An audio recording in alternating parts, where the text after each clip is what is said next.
कोई भी सपना साकार करने के लिए सबसे जरूरी है सही कोच का होना। चुनिए इंजीनियर्स पॉइंट को और करें अपनी पॉलिटेक्निक सेमेस्टर एग्जाम का सपना साकार। Download the app now. Hello everyone, welcome to Engineers Point. स्वागत है आपका सिविल इंजीनियरिंग फोर्थ सेमेस्टर में। आशा करते हैं आपका थर्ड सेमेस्टर का पेपर अच्छा गया हो और अच्छा ही गया होगा। थर्ड सेमेस्टर में सब्जेक्ट बहुत इजी थे, देखे होंगे। बस एक सोम था यानी स्ट्रक्चर मैकेनिक्स था, जो थोड़ा सा न्यूमेरिकली था, बाकी किसी सब्जेक्ट में कोई दम नहीं था। आज हम देखेंगे फोर्थ सेमेस्टर के सब्जेक्ट कितने हैं और इसमें कुछ दम है कि नहीं। कहने का मतलब है कि फोर्थ सेमेस्टर सिलेबस में कौन कौन से सब्जेक्ट हैं और कैसे सब्जेक्ट हैं, इजी हैं, हार्ड है या फिर कैसे हैं। आज हम डिस्कशन करेंगे कितने सब्जेक्ट पढ़ना है। तो सबसे पहले हम बता दें कि फोर्थ सेमेस्टर अच्छा खासा मेहनत मतलब कि लेगा आपसे। फोर्थ सेमेस्टर थर्ड इतना आसान नहीं है, इसमें सब्जेक्ट भी थर्ड से ज़्यादा हैं और सब्जेक्ट अच्छे अच्छे सब्जेक्ट हैं जिस पे रेगुलर मेहनत करना पड़ेगा। और यदि कुछ दिन छोड़ते हैं तो फिर वो भूल जाएगा। इसमें एक सब्जेक्ट बहुत डेंजरस, बहुत खतरनाक सब्जेक्ट मिलेगा, वो हम बहुत अच्छे से पढ़ाते हैं। डिज़ाइन ऑफ आरसीसी है ना, आरसीसी आप सुने होंगे नाम। यदि सिविल इंजीनियरिंग तीनों साल के सिविल इंजीनियरिंग में सबसे कोई हार्ड सब्जेक्ट है तो आरसीसी है। हार्ड नहीं है, हार्ड कोई कुछ नहीं होता है भाई, आपसे दुश्मनी थोड़ी है वो हार्ड बनाएंगे। लेकिन हम जब कंपेयर किए हैं, सारे सब्जेक्ट से कंपेयर करते हैं, तब सारे सब्जेक्ट के कंपेयर में हार्ड है। ऐसा हार्ड नहीं है, हम समझाएंगे, मज़े से समझ आएगा। तो हम आज डिस्कशन करेंगे syllabus of third semester, sorry fourth semester. आप कहेंगे सर इतना मेहनत करके फोर्थ में गए, थर्ड में मत लाइए। हाँ भाई, फोर्थ सेमेस्टर ठीक है। सबसे पहला आपका आता है आपका आरसीसी। आरसीसी मतलब क्या होता है? Reinforcement cement concrete. अब बताइए, थर्ड सेमेस्टर में सीसी पढ़े हुए हैं, मतलब सीटी पढ़े हुए हैं ना, कंक्रीट टेक्नोलॉजी। उसमें किसके बारे में हम बात किए? मैक्सिमम कंक्रीट के बारे में बात किए हैं। तब उसी में बस सीसी तो पढ़ लिए हम, कहते हैं मोटा मोटा, उसी में बस आर को घुसा देना है, यानी RCC, reinforcement cement concrete. CC जैसे फर्श, सीसी मतलब क्या हो गया? फर्श हो गया। फर्श सीसी से बनता है। आरसीसी यानी छत, यानी वैसा कंक्रीट जिसमें रीइंफोर्समेंट लगा, उसे कहते हैं आरसीसी। जैसे बीम हो गया, स्लेब हो गया, कॉलम हो गया, और सीसी है, लेकिन उसमें क्या डाल दिए हैं हम? एक रीइंफोर्समेंट डाल दिए, छड़ डाल दिए। तो हम इस, और ये देखिए, सबसे यदि हम कहें इस सेमेस्टर में सबसे इंपॉर्टेंट सब्जेक्ट कौन सा है तो आरसीसी है। सबसे हार्ड सब्जेक्ट कौन सा है? आरसीसी है। इसमें क्या आता है तो 90% न्यूमेरिकल आएगा। 90 नहीं कहते हम, 100% कहते तभी कोई गलत नहीं है। वही हम करें, ए सब्जेक्ट सबसे आपका न खून चूस लिया तो कहिए, अरे आपका खून चूस लेगा भाई, बहुत हार्ड सब्जेक्ट है। इतना लंबे लंबे फार्मूले हैं ना कि आप यदि रेगुलर, देखिए याद करने से फार्मूला याद नहीं होने वाला है, लेकिन आप यदि रेगुलर मेहनत करते हैं तब जाके वो आपको रट जाएगा फार्मूला। तो इसमें न्यूमेरिकल ही आता है ज़्यादा। अब कहेंगे कि न्यूमेरिकल ही आता है तो थियरी नहीं आता है, लेकिन वैसा थियरी आता है, लिखेंगे तो नंबर ही नहीं मिलेगा, ठीक है। तो इस पे ज़्यादा हम न्यूमेरिकल पे फोकस करेंगे। लेकिन पिछले सेमेस्टर में ज़्यादा थियरी दे दिया था, तो कभी कभी उल्टा सीधा काम करते हैं, कभी कभी आप देखेंगे ड्राइंग में थियरी दे देते हैं सब, है ना। तो देखेंगे तो हम सब, लेकिन मैक्सिमम इसमें हम फोकस करेंगे न्यूमेरिकल पे। तो ये सब्जेक्ट आरसीसी बहुत अच्छा सब्जेक्ट है, बहुत इंटरेस्टिंग सब्जेक्ट है। यदि आप हमसे पढ़ते हैं तो आपके अंदर फीलिंग आएगा, हाँ ऐसा होता है। इसीलिए छड़ को ऐसा करते हैं, इसीलिए छड़ को मोटा बनाते हैं, पतला बनाते हैं, इसलिए इस तरह उसको मोड़ते हैं। देखें ना, छड़ कई तरह से मोड़ा जाता है ना, क्यों ऐसा काटते हैं, बहुत सारी चीज़ें। बहुत इंटरेस्टिंग सब्जेक्ट है आरसीसी डिज़ाइन। इसमें हम क्या करना होता है, तो आरसीसी का जब सिलेबस डिस्कशन करेंगे तब बताएंगे क्या करना होता है। हम मोटे मोटे आपको बता दें कि डिज़ाइन करना होता है। अब कहेंगे डिज़ाइन क्या होता है? कपड़े का डिज़ाइन नहीं, वो डिज़ाइन नहीं है। डिज़ाइन मतलब ये होता है कि एग्जामिनर कहेगा कि इतना लोड दे देगा, कहेगा कि 100 किलो न्यूटन लोड वहन करने के लिए एक 2 मीटर लंबा बीम बनाइए। कहेगा 100 किलो न्यूटन लोड वहन करने के लिए एक 2 मीटर लंबा बीम बनाइए। तो अब आपको देखना पड़ेगा बीम की चौड़ाई कितना रखेंगे, बीम की गहराई कितना रखेंगे, कितना नीचे छड़ डालेंगे, कितना ऊपर छड़ डालेंगे, कितनी मोटी छड़ें डालेंगे, कितना दूरी पर छड़ को डालना है। फिर देखेंगे एक छल्ला डाला जाता है, कितना छल्ला डाला जाएगा, कहाँ कहाँ डाला जाएगा। यही ओवरऑल डिज़ाइन है। डिज़ाइन करने के बाद फिर चेक करेंगे कि सब में सेफ है कि नहीं सेफ है। तो बीम का पता है, ऐसे ही छत का डिज़ाइन करना होता है। कहेगा कि इतना लोड है, रूम की लंबाई इतना है, बताइए कि छत की मोटाई कितनी होगी, छत की कौन सा कंक्रीट डालेंगे, कितना छड़ डालेंगे, दोनों तरफ से छड़ में जाली बना, छत में जाली बना देता है वगैरह वगैरह। इसी तरह कॉलम का डिजाइन करना होगा, यानी हम कहते हैं beam, lintel, slab, column, cantilever beam, है ना, इन सब बीम का ही डिजाइन करना होता है। बहुत अच्छा सब्जेक्ट है। तो ये हो जाएगा आपका आरसीसी, पहला सब्जेक्ट। दूसरा मिलेगा आपका आरसीसी का ड्राइंग। देखिए आप थर्ड सेमेस्टर में जब पढ़ते थे, है ना, थर्ड सेमेस्टर में जब बिल्डिंग पढ़े थे, बिल्डिंग कंस्ट्रक्शन, है ना, सबसे इजी सब्जेक्ट है बिल्डिंग कंस्ट्रक्शन। तो उसी सेमेस्टर में आप बिल्डिंग ड्राइंग भी पढ़े थे। हाँ सर, तो इसमें हम पढ़ेंगे आरसीसी का थियरी और आरसीसी का ही ड्राइंग पढ़ेंगे। तो इसमें हम जब थर्ड सेमेस्टर का जो लड़के हमसे ड्राइंग पढ़ेंगे तो हम उसमें बताते थे कि फोर्थ सेमेस्टर में जो ड्राइंग आएगा उसमें मैक्सिमम हमको फोकस करना है छड़ पे। किस पे फोकस करेंगे? छड़ में। क्योंकि थर्ड सेमेस्टर में आप देखे होंगे हम छत पढ़ाए थे तो छड़ नहीं दिखाए थे, उसमें मटेरियल दिखाए थे कि 2.5 सेंटीमीटर मोटा सीसी, 7.5 सेंटीमीटर मोटा एलसीसी, 2 कोट हार्ट बिटवीन, 10 या 15 सेंटीमीटर मोटा आरसीसी डाले थे, उसी में मेन बार और डिस्ट्रीब्यूशन बार डाले थे। मटेरियल को देखना था। लेकिन इसमें हम क्या करेंगे? मटेरियल को रिमूव कर देंगे। हम क्या किस पे फोकस करेंगे? छड़ पे फोकस करेंगे, क्योंकि मटेरियल का फोकस अब थर्ड में कर चुके हैं। किस पे फोकस करना हमको? सिर्फ छड़ों को फोकस करना है। तो छड़ एक ही तरह के नहीं होते हैं मेरे भाई, छड़ बहुत तरह के होते हैं। हर छड़ का अपना अपना काम होता है। कोई पतला छड़ होता है, कोई मोटा छड़ होता है, कोई दूसरे तरीके से मुड़ा रहता है। बहुत तरीके से छड़ को मोड़ मोड़ कर हम लगाएंगे, ठीक है। तो जैसे आरसीसी ड्राइंग पढ़ेंगे, जिसका डिजाइन करेंगे उसी का ड्राइंग पढ़ेंगे। जैसे छत का ड्राइंग पढ़ेंगे, बीम का, है ना, simply supported beam, cantilever beam, lintel, फिर कॉलम पढ़ेंगे, कैंटिलीवर वाल पढ़ेंगे, वाटर हेड टैंक पढ़ना है, बहुत सारी चीज़ों को पढ़ना है। हम देखेंगे आरसीसी का ड्राइंग जब पढ़ाना शुरू करेंगे तब, ठीक है। तो 2 सब्जेक्ट हुए, ये दोनों बहुत इंपॉर्टेंट है। थर्ड आता है आपका सर्वेइंग, है ना, सर्वेइंग फर्स्ट। अब देखिए फर्स्ट मतलब क्या होता है कि सेकेंड आगे पढ़ना है आपको। फर्स्ट मतलब क्या होगा? सेकेंड आपको आगे आएगा। तो कब आएगा? वो आएगा आपका 5th सेमेस्टर में, सर्वेइंग सेकेंड। अब देखिए सर्वे मतलब क्या होता है कि अब कोई भी काम करने से पहले वहाँ का सर्वे किया जाता है। देखे होंगे रोड पे आप, जब आप लोग आते जाते होंगे तो ऐसा ले लेकर ऐसा रोड पे ऐसे देखते हैं सब, वो क्या करते हैं? सर्वे ही करते हैं। उसी तरह आपको देखना है, ठीक है, सर्वे करना हर जगह का कि कहाँ ऊबड़ खाबड़ है, कहाँ का सरफेस कैसा है, कितनी, अगर रोड बनाएंगे तो कितना हमको भरना पड़ेगा, कितना खोदना पड़ेगा, है ना। किसी एरिया का मैप बनाना है ना, किसी एरिया का मैप, किसी जंगल का मैप, मान लीजिए नहर कैसे गुजर रही है बनाना है, रेलवे ट्रैक बनाना है। तो कोई भी प्रोजेक्ट करने से पहले वहाँ सर्वे करना होता है। तो ये भी इम्पोर्टेंट सब्जेक्ट है। इसमें कहेंगे कि आपका 70% थियरी आता है और 30% न्यूमेरिकल आता है। इसके न्यूमेरिकल भी नहीं भी आएगा तो कोई दिक्कत नहीं है डिप्लोमा में। लेकिन जब आगे तैयारी करेंगे तो सर्वे बहुत मोस्ट इंपॉर्टेंट टॉपिक हो जाता है। एसएससी मेंस में लिखने वाला होता है। अभी मेरा पेपर ये एसएससी मेंस का 26 को, तो उसमें न्यूमेरिकल आते हैं सर्वेइंग से, इसमें भी आते हैं।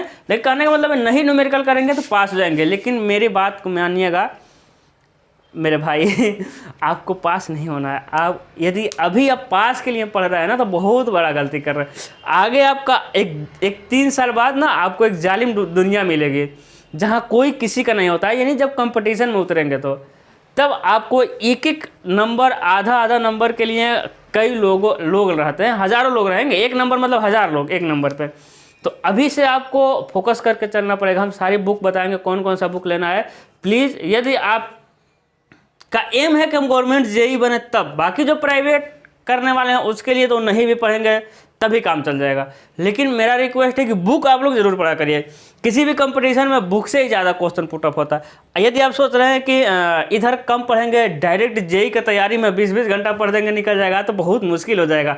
यदि इधर अच्छे से पढ़ते हैं और जेई में 6-7 घंटा पढ़ेंगे तब भी निकल जाएगा। क्योंकि जेई में क्या आएगा, यही का क्वेश्चन आता है, लेकिन क्वेश्चन थोड़ा घुमा के पूछता है। बस अंतर है कि क्वेश्चन को थोड़ा घुमा के पूछता है, बाकी क्वेश्चन तो आंसर आपके बुक में ही मिल जाएगा, ठीक है।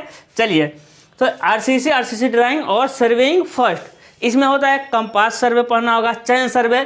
देखे होंगे आप लोग, और जरीब या जरी कहते हैं इनसे, जरीब जो लेखपाल लेकर जरीब चलता है ना, तो जरीब में कितनी कड़ियाँ होती हैं, कितनी प्रकार के जरीब होता है, कहाँ यूज करते हैं, एक बहुत सारी चीज़ों को हम पढ़ेंगे किसमें, सर्वेइंग फर्स्ट में। इंटरेस्टिंग टॉपिक तीनों इंटरेस्टिंग टॉपिक है, क्योंकि हम वही सब्जेक्ट अच्छे से पढ़ा पाते हैं जो ड्राइंग होता है। यानी ड्राइंग सब्जेक्ट और न्यूमेरिकली सब्जेक्ट हमको बहुत ही अच्छे से आता है। इतना मज़े से कंसेप्ट बताएंगे आपको, होगा कि हाँ इंजीनियरिंग कर रहे हैं। यदि अभी तक आपको फील ना हो रहा हो कि हम इंजीनियरिंग कर रहे हैं, तो आप हमसे पढ़ के देखिए। हम इतना वादा करते हैं कि आपके अंदर होगा कि हाँ इंजीनियरिंग कर रहे हैं। पढ़ाई ऐसे होता है, कंसेप्ट एक कंसेप्ट है। जब आरसीसी का पहला क्लास लेंगे उसको जरूर देखिएगा। स्ट्रेस के बारे में बताएंगे, आपको लग जाएगा कि अभी तक हम स्ट्रेस के बारे में कुछ पढ़े ही नहीं हैं। ये मेरा वादा है। कहेंगे अरे यार फोर्थ में आ गए, मैकेनिक्स सेकेंड ईयर में, सेकेंड सेमेस्टर में मैकेनिक्स था, थर्ड सेमेस्टर में स्ट्रक्चर मैकेनिक्स था, हमको स्ट्रेस नहीं अच्छे से पता, आपको स्ट्रेन नहीं अच्छे से पता होगा। हम पहला क्लास लेंगे, देखिएगा, ठीक है। अब देखिए सर्वेइंग के बाद चौथा आता है आपका इरिगेशन। इरिगेशन मतलब क्या होता है? इरिगेशन इंजीनियरिंग सिंचाई, इसका होता है हिंदी होता है सर्वेक्षण। क्या होता है भाई? सिंचाई होता है, सिंचाई करना। अब देखिए सिंचाई करना भी, सिंचाई कैसे होगा सिविल इंजीनियर ही बताएगा। मतलब क्या हुआ कि नहर बनाना है, तो नहर बनाने से पहले सर्वे करना पड़ेगा। सर्वे का मतलब क्या हो गया कि जब नहर बनाएंगे आप ना, तो वो एक थोड़ा सा स्लोप में बनाएंगे, क्योंकि जो नहर होता है वो अपना फ्लो एटमॉस्फेयर मतलब अपने स्लोप के कारण होता है। नहर में जो प्रवाह होता है वो अपने किसके कारण होता है? स्लोप में होता है। आपके घरों में जो पाइप है, पाइप में पानी का जो प्रवाह होता है वो प्रेशर के कारण होता है। इसलिए टैंक को एकदम ऊपर रखते हैं कि प्रेशर से पानी नीचे आ जाए, है ना। और टैंक में पानी भरने के लिए भी प्रेशर से चढ़ाते हैं। किस में पढ़े होंगे? हाइड्रोलिक्स में पढ़ के आए होंगे। जबकि जो नहर होता है ना, वो अपने स्लोप के कारण बहता है। तो एक सिविल इंजीनियर जो सर्वे करेगा तो एक स्लोप से सर्वे करेगा।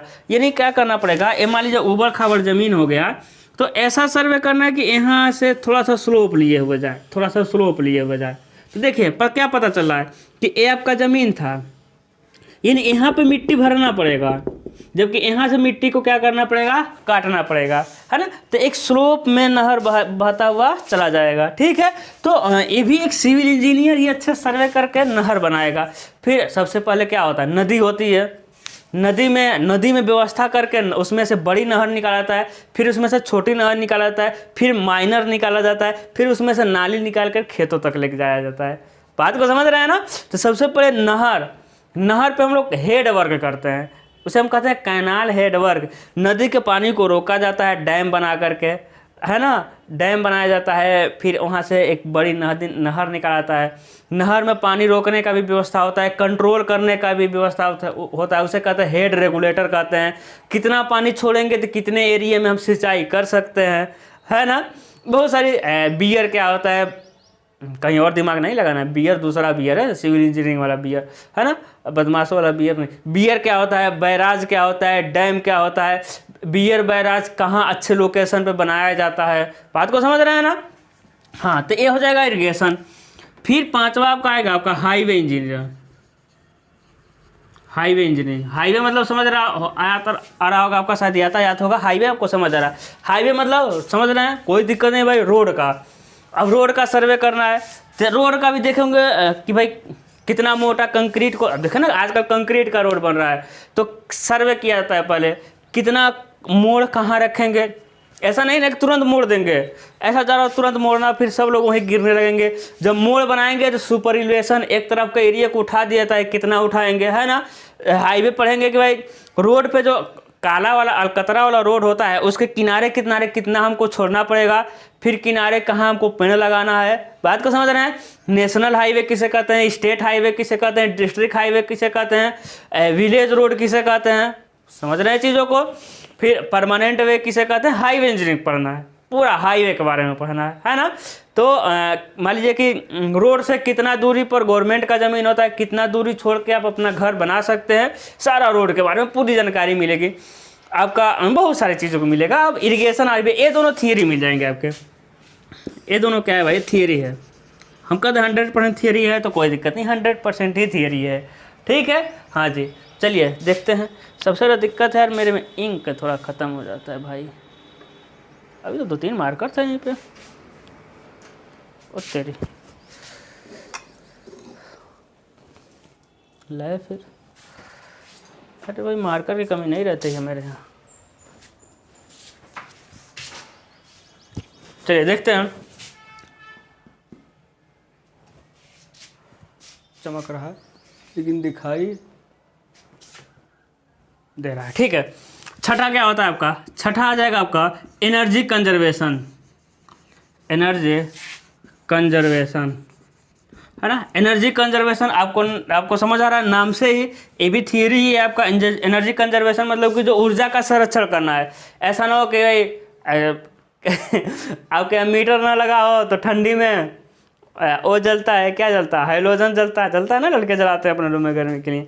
कि भाई ऊर्जा को कैसे हम संरक्षित कर सकते हैं। ये जो सोलर एनर्जी कैसे, मतलब कि सोलर एनर्जी का से फ़ायदा क्या है, जैसे कि विंड एनर्जी को कैसे बचा सकते हैं, उससे का मैक्सिमम यूटिलाइज कैसे कर सकते हैं। फिर प्रेशर, जैसे कि वाटर एनर्जी, डैम बना करके बिजली उत्पादन करके वगैरह वगैरह पढ़ना हमको। तो कुछ इलेक्ट्रिकल का भी पोर्शन, मतलब इलेक्ट्रिकल के तरह ही कुछ ट्रांसफार्मर वगैरह का पोर्शन आएगा। तो इसको हम नहीं पढ़ाएंगे, एनर्जी कंजर्वेशन को। कोई इंपॉर्टेंट टॉपिक नहीं है, ना कहीं से जे एग्जाम में आता है, क्योंकि वही टॉपिक इसको कोई पढ़ा देगा, ऐसा कुछ नहीं है। लेकिन क्या है कि हम भरमाने वाला काम नहीं करते हैं, इसको कोई दूसरे पढ़ाएंगे, ठीक है। एक आता है सबसे बेकार सब्जेक्ट यूपी बोर्ड वालों के लिए, communication skill. Communication skill second. अब सेकेंड क्यों आया, क्योंकि थर्ड आएगा ऐसा नहीं है, थर्ड इसका नहीं आता है। सेकेंड इसलिए आया क्योंकि इसका फर्स्ट आ चुका था, शायद सेकेंड सेमेस्टर में आप लोग पढ़े होंगे क्या, कम्युनिकेशन स्किल सेकेंड, है ना। तो जानते हैं इंग्लिश है, कोई दिक्कत नहीं, कम्युनिकेट कैसे करना है ना, कम्युनिकेट कैसे करना। तो 4 सब्जेक्ट मिलेगा आपको टोटली थियरी, एक सब्जेक्ट मिलेगा टोटली न्यूमेरिकली मिलेगा। ये तो आपको ड्राइंग है, ड्राइंग में कोई दिक्कत नहीं है ना। और एक है आपका हो जाएगा आपका 50-50 मान सकते हैं, 50-50 न्यूमेरिकल और थियरी है। लेकिन एग्जाम में थ्योरी 70% आ जाता है। तो ये आपका सिलेबस है किसका, 4 सेमेस्टर का, 7 सब्जेक्ट आएंगे। ये आपको मेहनत कराएगा।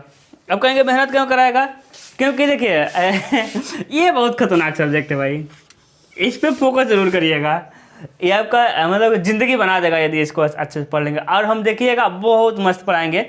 जब ये 50% ख़त्म हो जाएगा ना, तब हम शुरू करेंगे आरसीसी ड्राइंग। अब कहेंगे साथ साथ क्यों नहीं शुरू करेंगे, इसलिए नहीं शुरू करेंगे कि पहले आरसीसी का जब हम बेसिक पढ़ाएंगे, बेसिक पढ़ाने के बाद कुछ छड़ के बारे में बताएंगे। हम बताएं शुरू में कि आरसीसी ड्राइंग में ज़्यादातर हमको फोकस करना है छड़ पे, तो छड़ के बारे में बताएंगे कि एक्चुअल में छड़ होता क्या है, छड़ कैसे होते हैं, है ना।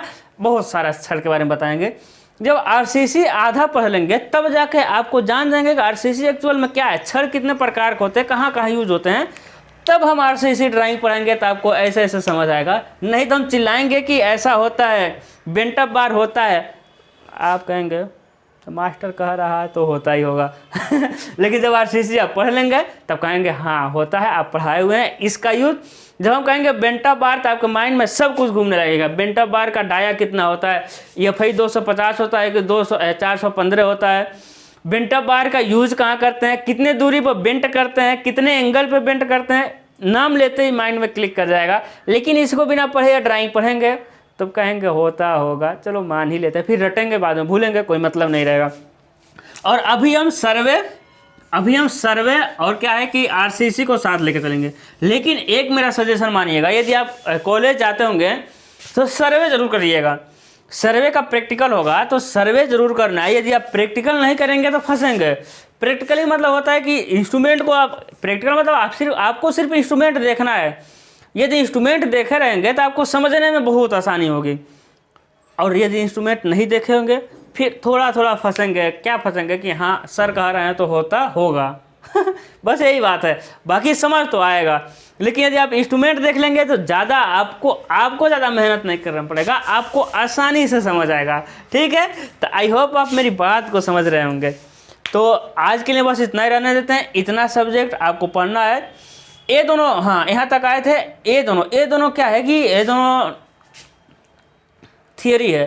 तो थियरी मोटी मोटी बुकें हैं तो थोड़ा पढ़ते हुए चलना है। बैक नहीं लगता है इन दोनों में, एकदम आसान सब्जेक्ट है। ठीक है, तो इन दोनों को पढ़ते चलना है, क्योंकि लास्ट तक ऐसा ना हो कि अरे यार मतलब कि कम ही टाइम बचा, छोड़ते हैं। अब 10 ईयर का प्रैक्टिस सेट लेते हैं, उसी से पास होंगे। अब फिर कह रहे हैं पास मत होइए।